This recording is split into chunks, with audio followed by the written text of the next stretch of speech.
It's time to rip the cover off what really works to ditch addiction, depression, anger, anxiety, and all other kinds of human suffering. No, not sobriety. We're talking the F word here, freedom.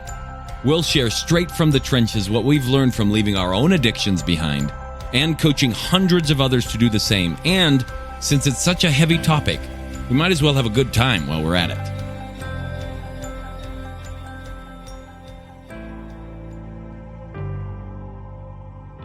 Welcome back to the Alive and Free podcast. Today I want to take you through the stages on the journey to freedom. Now, I think this is exceptionally important. A lot of people come to me and they're looking to try and figure out how they can find freedom from whether it's an addictive behavior like looking at pornography or binging on food or going to drugs or something like that, or whether it's depression and anxiety or any number of other things, including autoimmune diseases, chronic pain, and so on. And they're coming to me because they want help. They want freedom.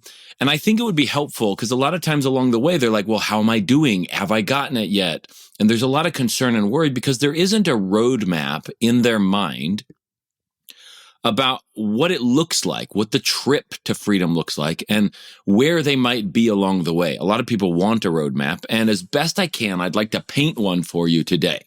There is danger in this. I should warn you in advance. The danger is you're going to make up what you think it means, meaning you're going to hear my words, and then whatever your life experience has been, you're going to draw from that and imagine a fantasy about what all this stuff means. And as a result, very often, because you haven't maybe experienced some of these things before, you're going to get it wrong.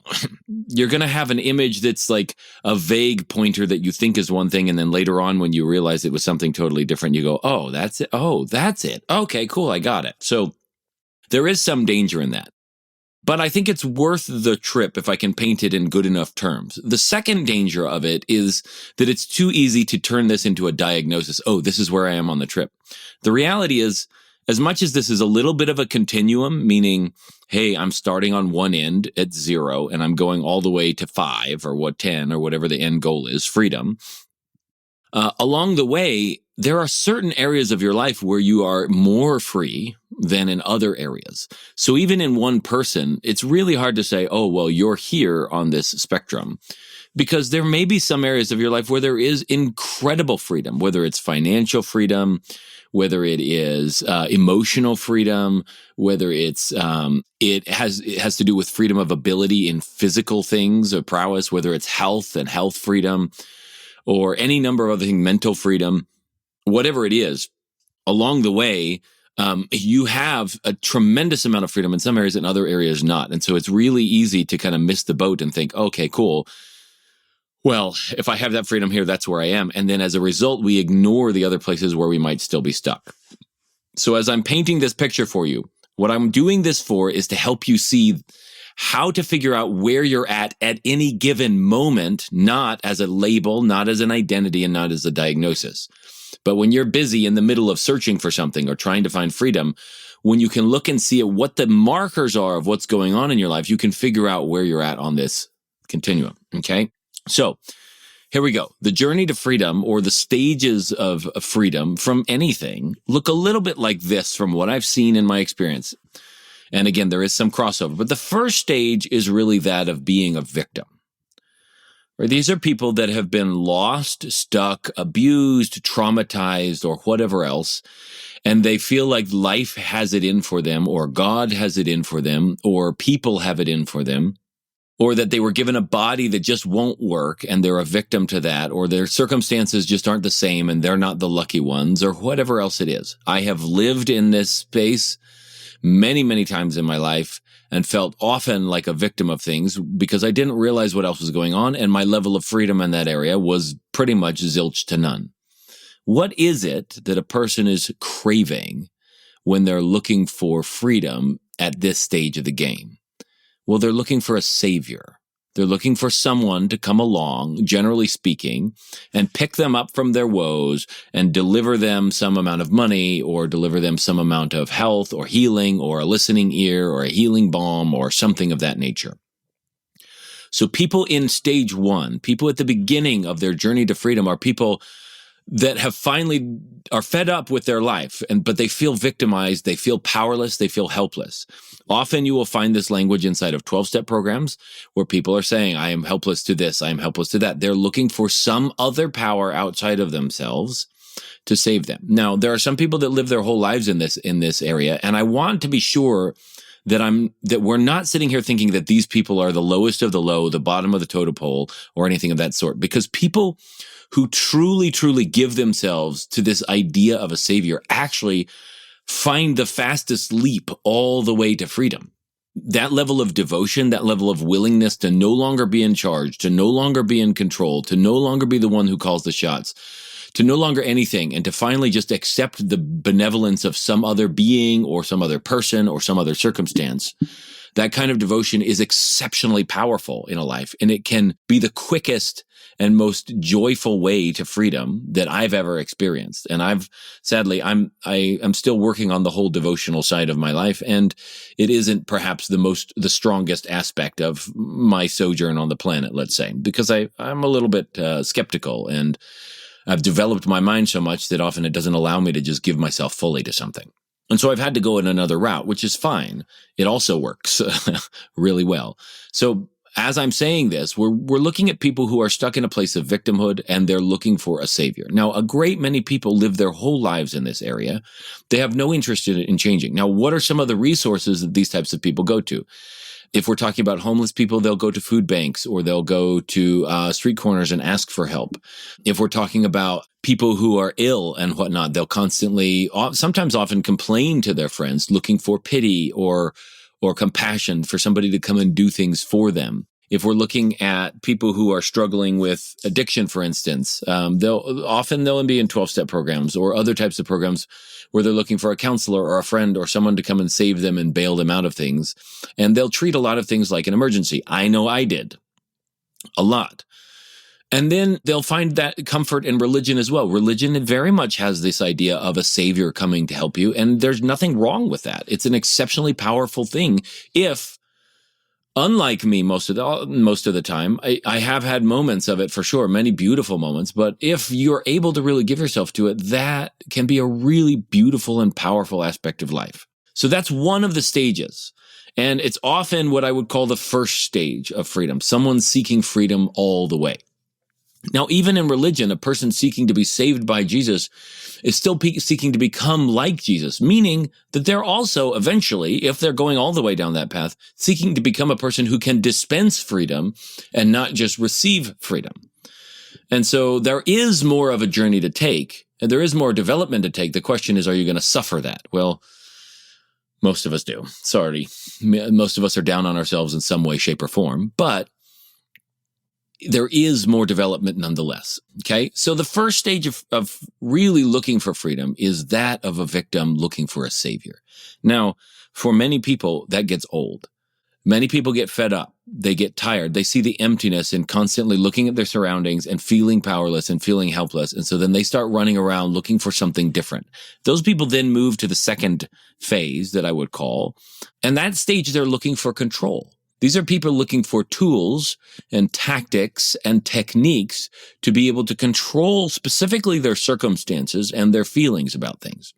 Now, this is something that I teach people. I teach people some tactics and techniques along the way in order for them to be able to do that. If they're in the stage where they're seeking control, this is a very, very powerful thing to seek. So when you're in that space where you're fed up with being a victim, the next thing along the path, from what I've seen, the most logical and natural progression for people is to start seeking some level of control. That might be in the form of education, where you're looking to understand something so that you have a better idea of what to do with it.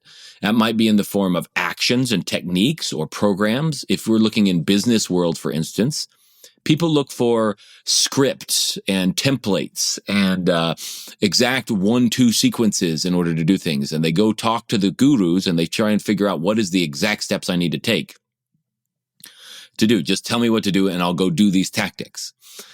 And in some way, shape, or form, they're doing these tactics in order to change their external environment and in order to build within themselves a sense of control, a sense of ability to be able to have some power in the world. And that power in the world now makes them feel more free.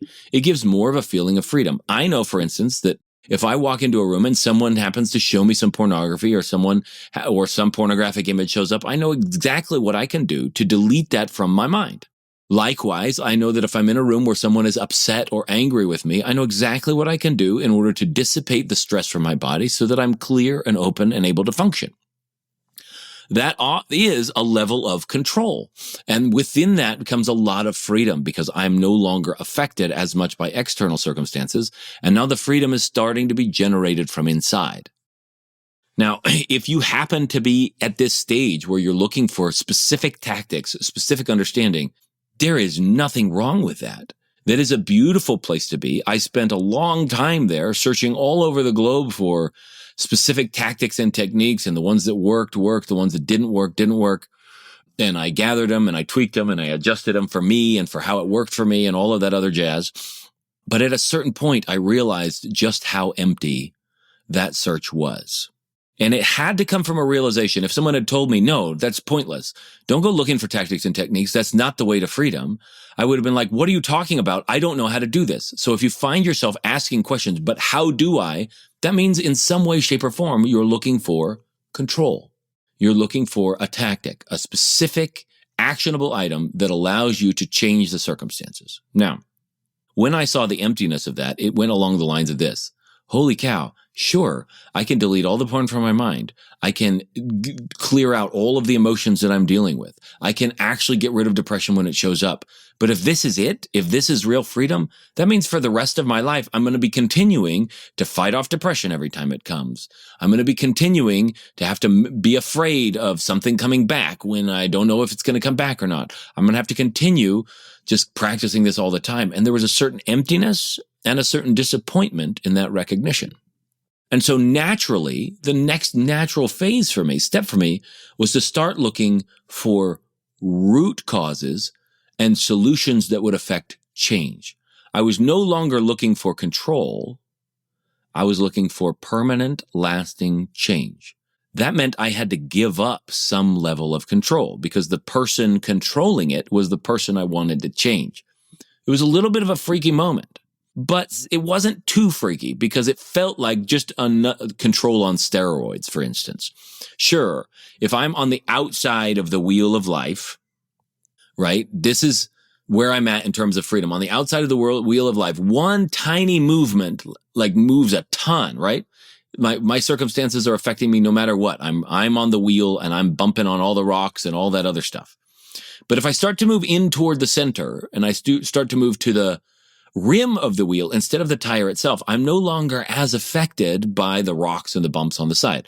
I'm still moving at great speed. I'm still being moved around a bunch, but I'm not being as affected by the outside environment, by the outside world. I've moved a little bit more toward the center of the wheel, right? Well, when we move toward handling root causes and root issues, that means we're moving up the spokes toward the hub of the wheel. Up the spokes toward the hub of the wheel. That means we're still on the spoke, but we're up now toward the center. That means a smaller movement, a smaller change in the spoke makes a greater change on the outside, in the outside environment, which means if I can resolve some core issue, something that's going on within me, the cause of all of this depression or anxiety or stress or boredom or loneliness or overwhelm or burnout or frustration or disappointment with life, or any of those things, if I can dissolve the cause of those, then I stop having to deal with them when they come up because they stop coming up. This for me was a massive leap in terms of my ability to feel free in the world because I wasn't spending so much energy fighting off all the negativity. I was in a place where the negativity didn't show up and I had massive stretches of time where life was this beautiful, wonderful place to be.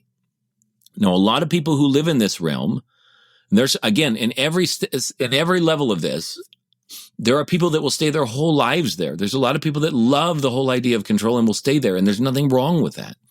Here, in this third layer, when we're on the spoke of the wheel, there are people that they call this belief work or dealing with limiting beliefs or core issues or root issues or the root causes or whatever else you want to call them. Those are common terms.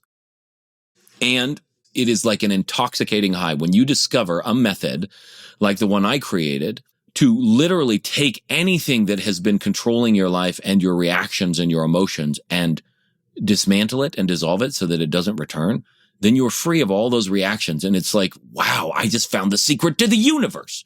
And so then I spent a lot of time running around looking for all of these core issues. And anytime anything would come up, I'd find out what was at the root of it. And I would dissolve that and dismantle it. And that lasted me for a good long time until once again, there was a recognition that there's a level of emptiness in it.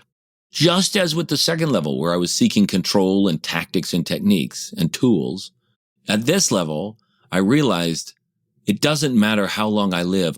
If I continue down this road, I will always be finding some other root issue, some other core belief, some other something to change. And I don't want to spend my life chasing problems. I don't want to spend my life chasing these root issues. It was at that point in time that I had a crisis, because I realized that meant I had to give up all control whatsoever, and I had to start seeing the world in a really different way. Rather than seeing myself as a person who was imperfect, who needed to move forward and had things to fix, and that if I continued on that path, I was a good person, and that eventually maybe one day I would attain some level of perfection, or some level of mastery, or some level of something, spiritual goodness, I had to let go of that whole judgment of myself and start to look deeper inside. If I wanted to get to the hub of the wheel and not just be on the spoke, if I wanted to get to the place where the tiniest little movement makes a massive change in my external environment, then I needed to let go of this whole notion of fixing myself. So this next layer of freedom, which not many people are interested in, a lot of people love this idea of having control and being a person who knows how to find and resolve a core issue. I know how to do that. It's not difficult. And I go there if needed for people, other people, or for myself, if I happen to have had a moment in a day where I dipped down to that level of freedom. Or I'll even use tactics and techniques if in a moment in the day I went down lower. And so during the day, you'll go up and down through all of these different levels of freedom. But at a certain point, I realized that I didn't want to spend my life chasing down all of these things to fix inside myself. That I was missing the miracle of life by constantly being the person who judges himself as in some way, shape, or form not good enough yet.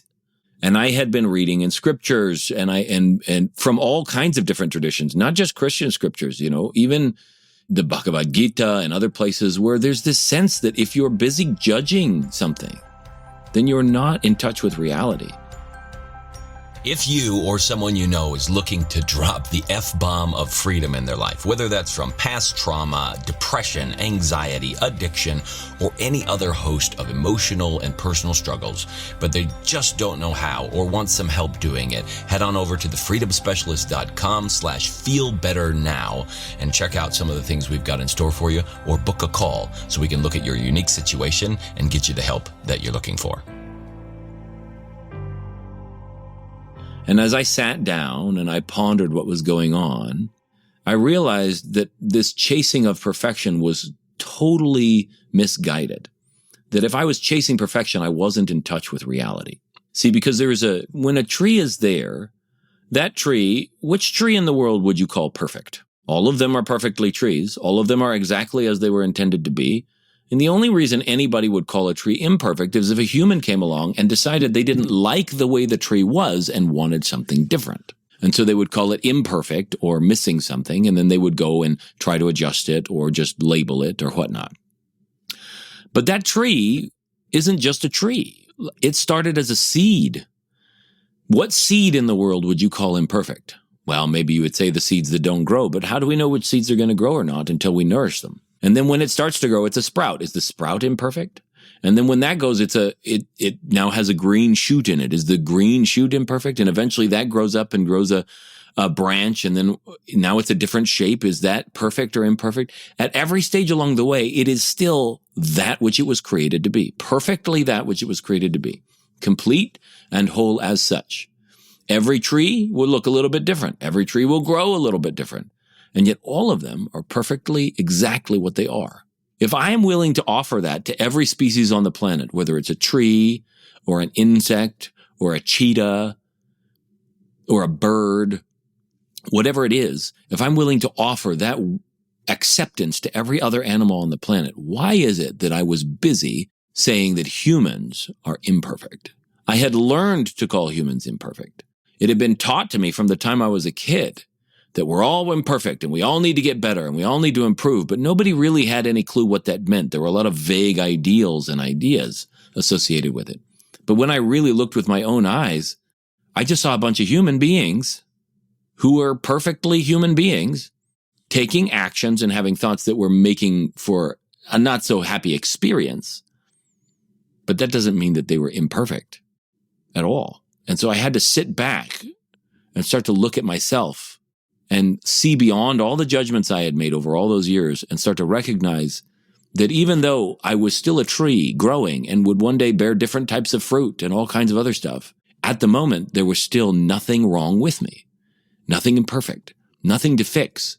The only thing needed was to nourish the tree. And I had spent so much of my life trying to be something different than I was made to be that I wasn't growing as fast as I would like. The irony is the people that are busy trying to do personal development are often people that are stuck in the same circles over and over again. But the people that are busy in total self-acceptance and accepting the glory of what they are and willing to just nourish that, they tend to grow exceptionally fast. And they tend to blossom and change in ways that are surprising to people because they're no longer busy judging the creation of who they are as something problematic or needs fixing. It's the height of arrogance, in my opinion, for a human being to sit there and say God or whoever the creator is made this entire cosmos absolutely fantastically, everything working in harmony. But, on this one called Bob or on this one called Jill or on this one called whatever, he really messed up. I know because I have a clear vision and I can see everything and I know the end from the beginning. Oh, I can tell that God really messed up on this one. So God, hold my beer. I'm going to go and fix this one. I'm going to do some personal development because you flubbed it. To me, that is the height of arrogance. You will grow if you simply nourish what is there, but it's not you growing. It's naturally going to happen if you'll simply start accepting and being with what's there. So the fourth layer of freedom that I've experienced, and not consistently all the time, but a lot, is this complete realization that as a being, there's absolutely nothing to fix. And what's ironic about that is that realization now made all of the other things in the past easy to change. I didn't have to go searching for root issues. I didn't have to do anything. All that I was dealing with was this one moment in time. So I wasn't dealing with an 18-year-old addiction, or I wasn't dealing with 30 years stuck in this one place, or I wasn't dealing with an old story from my youth or a past trauma or anything like that. I was literally only ever dealing with the only thing that exists, this moment. It simplified everything and brought a layer of freedom that I don't even know how to begin to describe to people. Because I get to be in places where people can be upset with me, mad. They can be having a horrible time. They can be going through all kinds of things. They can be blaming me for it or others. It can be intense physically or emotionally or even spiritually for some people. And I'm perfectly happy. My wife can be having a miserable time. She can be blaming me for it. And I can be joyfully there just helping her out while she's having a moment. Not that she has a ton of them. But and the same with the kids. They can have their moments and it's not anything to do with me. There's nothing to fix. And what that means is I'm more capable of loving, more capable of compassion, more capable of being there with the ability to help them let go of their misery and their suffering. And that all came from a realization that there was really nothing to fix inside of me in the first place. That maybe, just maybe, the Creator did a great job on all of us. And maybe it's our own arrogance in saying that he didn't and he should have done something different that's the cause of so much suffering. Now that moved me to the hub, to the place in the wheel where the tiniest little shifts in perception, the tiniest little expansiveness and how I feel and see the world and myself has created massive changes in my external environment and how I experience the world. It takes very little effort from me, the tiniest movement, and there's lots of distance made. But there's still one other layer to a wheel. See, a wheel doesn't work unless there's an empty place in the middle around which it rotates. If there were no empty spot in the middle, no free area that was totally free, sort of unhooked, but around which everything rotated, then a wheel wouldn't function. It would just be stuck there on the wall, like some people hang wagon wheels on the wall. Getting to the center, that's a place I've only tasted a couple times, so I'll only hint at what it seems like is happening here. And that is that there is a real direct realization that me as a separate being isn't really a thing. And what I mean by that isn't that the body isn't separate. Of course, the body is separate from other things in many ways, but everything about this body is constantly in transaction with the rest of the universe. Neutrinos floating through, wireless signals tossing through my brain, microwaves from who knows how many different satellites, and from the microwave itself, scattering through the system. And electromagnetic radiation from the church, from the earth, and from other people who are in my vicinity. That's all happening on the inside. Then I'm breathing air in constant transaction with the plants. And then there's also water and other food that I take in, and that's gone back to the earth. The cells in this body are not the same cells that I was born with. And in many, many ways, even though I'm sitting there saying me and I, everything that I would point to as a permanent substance of me and I isn't there. We'll kind of cover that in another podcast episode if I feel like it would be helpful. But what happens is, at a deeper level, there's a sense that there's something called life, something called, you may call it God, or you may call it something else, but it's inside of everything. It's powering this whole thing, and it's keeping it all together and whatnot. And it feels like this whole idea of me being some individual personality disappears. And when that goes, I can't even begin to put words to the kind of freedom and love and joy and exuberance and ecstasy that shows up. Like everything is all right in the universe. And that doesn't mean I can't still continue to operate as a body in the world, helping people out and making sure that the world gets in a better place and that there are better conditions for survival for people and so on and so forth. But that deeply at the center, there's a sense of total peace, total stillness, and that everything is all right. That to me feels like the last stretch of the journey, where this whole idea of me being some separate, important person, self, just completely dissolves. That's the goal of the first stage in the journey. If you're a victim looking for a savior, the goal is to dissolve into God, to become one with God, to let Jesus take over, or whoever else the savior is in whatever tradition it is. The goal is literally to be taken over. It's just that if you're anything like me, I had a lot of resistance to that for all the different reasons. And so I wouldn't go in the long route, apparently. Not that there's anything wrong with it. It's been beautiful experiences. But in the end, the goal is to no longer need to be some special thing, but to just be a part of life itself, just a piece of life. And that is a spectacular level of freedom. So at each level, as you're going along, just recognize that in a given day, you may bounce up and down the scale a lot of times. And in a month, you may bounce around on the scale a lot of times. And in certain areas of your life, you may be in one area or another. But generally speaking, you can know by the desire where it is that you are. Are you looking for a savior? Well, then you're still seeing yourself as a victim in many ways. Are you looking for control? Well, in that case, you're no longer wanting to be a victim, but you feel like the outside world needs to change in order for you to be okay. Are you looking for change? Well, now that means it's not the outside world that needs to change. Now you're looking at the inside world and you're saying, this needs to change, this one, me. And if I shift, then the outside world isn't a problem. Are you looking for freedom? Well, then you're at this other layer. You're looking to no longer need anything to fix. You're looking to see the perfection in the world itself. Are you looking for total freedom? Well, now you're no longer seeking to be a person, but a piece of life itself, which is the most existentially important thing. All of our thoughts, all of our feelings, everything that you've ever thought, felt, believed, seen, whatever else, all of your experiences, all of them are only possible because you're alive. The most important thing in your life is the fact that you're alive, that you are a piece of life. And it's only because you and I have gotten myopically fixated on certain bits or certain experiences of that we've developed a lot of suffering. And as you back out to being just a piece of life, the kind of freedom and joy and hope that you can experience will probably surpass anything you've ever imagined in your life.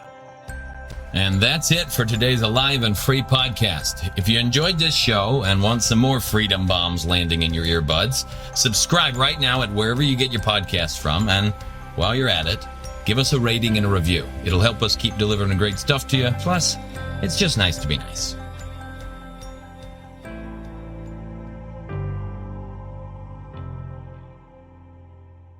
This This is thepodcastfactory.com.